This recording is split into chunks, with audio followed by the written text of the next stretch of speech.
Hello students, my self रौनक मंत्री। आज हम जरा बात करने जा रहे हैं हमारा जो मैथमेटिकल रिप्रेजेंटेशन होता है यूनिवर्सल लॉ ऑफ फोर्स। ये ग्रेविटेशनल फोर्स जो है उसको यूनिवर्सल लॉ जो है उसको अपन किस तरीके से मैथमेटिकल रूप से रिप्रेजेंट कर सकते हैं, इसको हम आज देखने जाएंगे। ठीक है ना।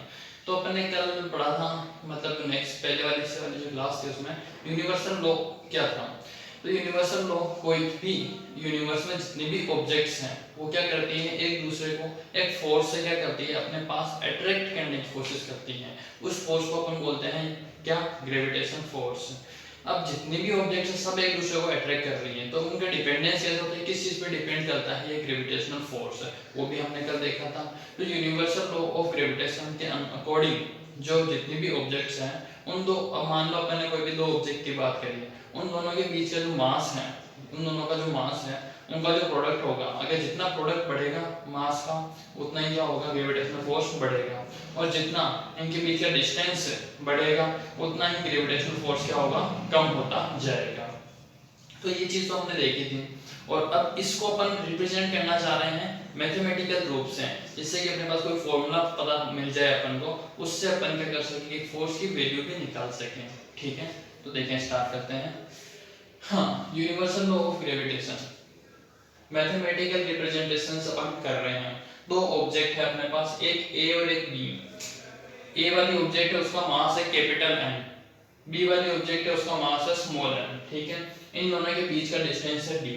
ठीक है, अब यहाँ पे जो फोर्स है वो डायरेक्टली प्रोपोर्शनल होता है एम इंटू एम, यानी कि स्मॉल एम और कैपिटल एम के।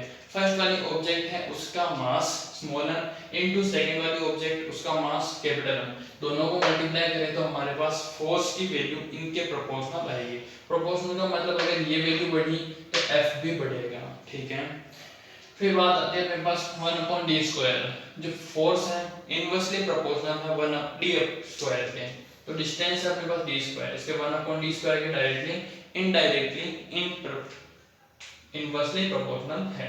ठीक है, अगर अपने डिस्टेंस यहाँ बढ़ाया तो फोर्स क्या होगा, कम होगा। डिस्टेंस कम हुआ तो फोर्स क्या होगा, ज्यादा होता जाएगा। ठीक है ना। तो अब क्या करते हैं, 1 और 2 को साथ में लिखा जा सकता है। तो देखो f यहाँ पे हो गया, m इंटू m ऊपर आ गया, d² नीचे आ गया। ठीक है, अब क्या चाह रहा हूँ मैं कि भाई यहाँ पे जो प्रोपोर्शनल का साइन है इसको हटा दें। जैसे प्रोपोर्शनल के साइन को हटाते हैं एक कांस्टेंट यूज करना होता है, तो यहाँ पे जो कांस्टेंट यूज किया गया वो है g। क्या है, g। f equal to g m into m d²। ठीक है, वेयर g इज कांस्टेंट, जहाँ पे g क्या है, कांस्टेंट है, कॉल्ड ग्रेविटेशनल कांस्टेंट, जिसको ग्रेविटेशन कांस्टेंट बोला जाता है। ठीक है ना। जी का फॉर्मूला होता है अपने पास, यहां से बनाना चाहे तो f d² m into m, यहां से क्रॉस मल्टीप्लाई करके जी का फॉर्मूला हम बना सकते हैं। ठीक है, फिर आते हैं अपने पास इसकी एसआई यूनिट फाइंड करने की बात। तो एसआई यूनिट भी अपन इसकी फाइंड कर सकते हैं। एसआई यूनिट किस तरीके से फाइंड करते हैं, एफ की यूनिट क्या होती है वो पुट कर दो, डी की क्या होती है, डिस्टेंस है तो मीटर स्क्वायर होगी, तो न्यूटन इनटू मीटर स्क्वायर तो होगी।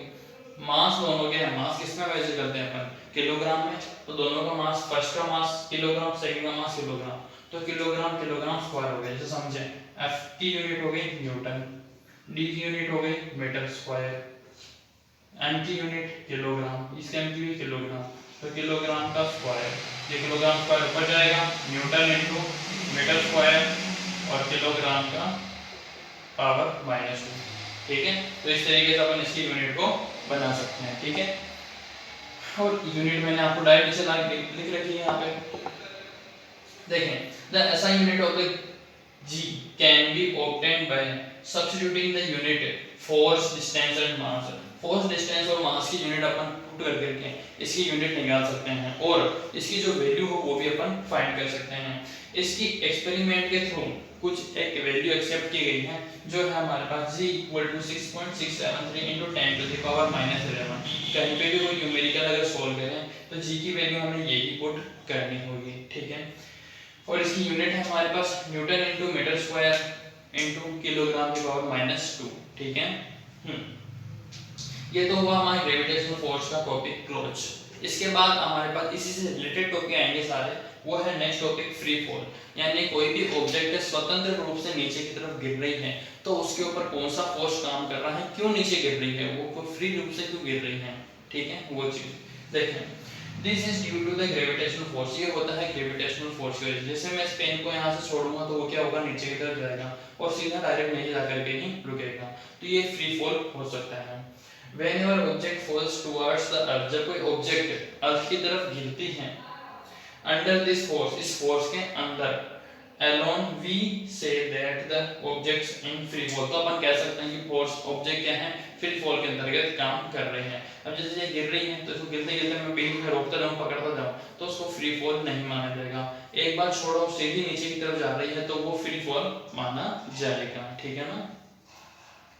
While falling there is no change, जब वो नीचे की तरफ गिरती है डायरेक्शन में कोई चेंज नहीं होता, क्योंकि ऐसी सीधी नीचे जा रही है, ऐसा नहीं है कि तिरछी जा रही हो, पहले ऐसे गई फिर ऐसे गई, मतलब जो डायरेक्शन फिक्स है उसी डायरेक्शन में सीधी यूं ही नीचे आती है।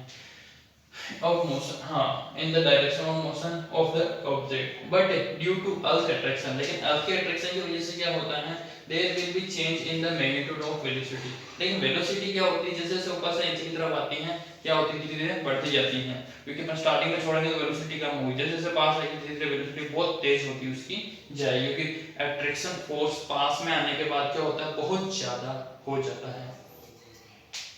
Whenever an object falls on the earth, जब कोई ऑब्जेक्ट अर्थ की तरफ गिरती है या गिर रही होती है, and acceleration is involved, तो उस समय क्या होता है, उसमें एक एक्सीलरेशन काम करता है। एक्सीलरेशन में आप लोगों को बता चुका हूँ मोशन की वजह से क्रिएट होता है। हाँ, this is called gravitational action, तो इस एक्सीलरेशन को अपन बोलते हैं ग्रेविटेशनल एक्सीलरेशन, क्योंकि ये ग्रेविटेशन की वजह से क्रिएट हो रहा है। ग्रेविटी की वजह से जो एक्सीलरेशन क्रिएट होता है उसी को क्या बोलते हैं, ग्रेविटेशनल एक्सीलरेशन। उसको रिप्रेजेंट करते हैं अपन g से, due to gravitational force and represented by g, and its unit is metre per second के power -2, metre per second square बोलो है, मीटर इनटू सेकंड के पावर -2 इसकी यूनिट होती है, ठीक है। From the second law of motion, second law of motion से आपको क्या पता है, F इक्वल टू ma होता है। F अपने पास फोर्स होता है दो ऑब्जेक्ट के बीच में लगने वाला, m हमारे पास मास है, और a क्या होता है, एक्सीलरेशन होता है। बट यहाँ पे एक्सीलरेशन हमारे पास कैसा है, g, तो a की जगह क्या लिखा जाएगा, g, F equal to mg, formula बन चुका है।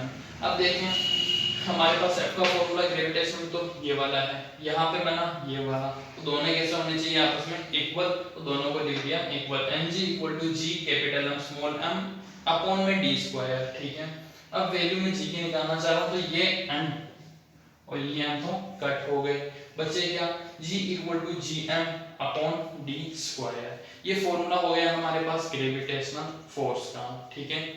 फिर आती है बात अपने the earth is not a perfect sphere, earth क्या है, एक परफेक्ट पूरा स्फीयर नहीं है, पूरा फिक्स गोला नहीं है, इसीलिए as the radius of the earth increase from poles to the equator, इसकी जो रेडियस होती है पोल से अगर अपन इक्वेटर की तरफ जाएं तो क्या होती है, धीरे धीरे बढ़ती जाती है। The value of the g becomes greater at the poles, g की वैल्यू यानी क्या है, पोल्स पे जाने पे तो क्या होती है, बढ़ती है, at the equator sorry g becomes greater at the pole, g जो होता है पोल्स पे सबसे ज्यादा होता है, then at the equator, equator के मुकाबले। For most calculations we can taking to be more or less constant or near to the earth, यानी कि क्या होता है, जैसे अगर अर्थ से अपन ज्यादा दूर हैं तो g की वैल्यू ज्यादा ली जाएगी, अर्थ के ज्यादा पास में हैं तो अर्थ इसकी g की वैल्यू कम होगी। But for objects far from the earth, यानी कि जो ऑब्जेक्ट से बहुत, जो ऑब्जेक्ट अर्थ से बहुत ज्यादा दूर हैं, the acceleration is due to gravitation is given by equation 5, यानी कि तो उस समय जो ग्रेविटेशनल एक्सीलरेशन होता है उसको अगर हमें फाइंड करना, जो ऑब्जेक्ट बहुत ज्यादा दूर है, हमारे मान लो स्पेस में है, तो दो प्लेनेट के बीच में लगने वाला ग्रेविटेशनल फोर्स उसको अगर कैलकुलेट करना है तो हम ये वाला फॉर्मूला यूज करते हैं, g equal to capital G capital M upon d square, ठीक है। ये बात है हमारे g की। अब अर्थ का ग्रेविटेशन एक्सीलरेशन कितना होता है तो वो मैं आपको बता दूं, वो होता है अप्रोक्स g की वैल्यू होती है हमारे 9.8 और या तो 9.8 या 10 मीटर पर सेकंड स्क्वायर इसको ले सकते हैं, ठीक है। तो आज की क्लास हमारी इसी टॉपिक के साथ यहीं पे और होती है। आगे आने वाली क्लास में हम आगे के टॉपिक्स को डिस्कस करेंगे। तो यहाँ तक कंप्लीट पढ़ें, कोई भी इश्यू हो तो वापस एक बार जरूर पूछें।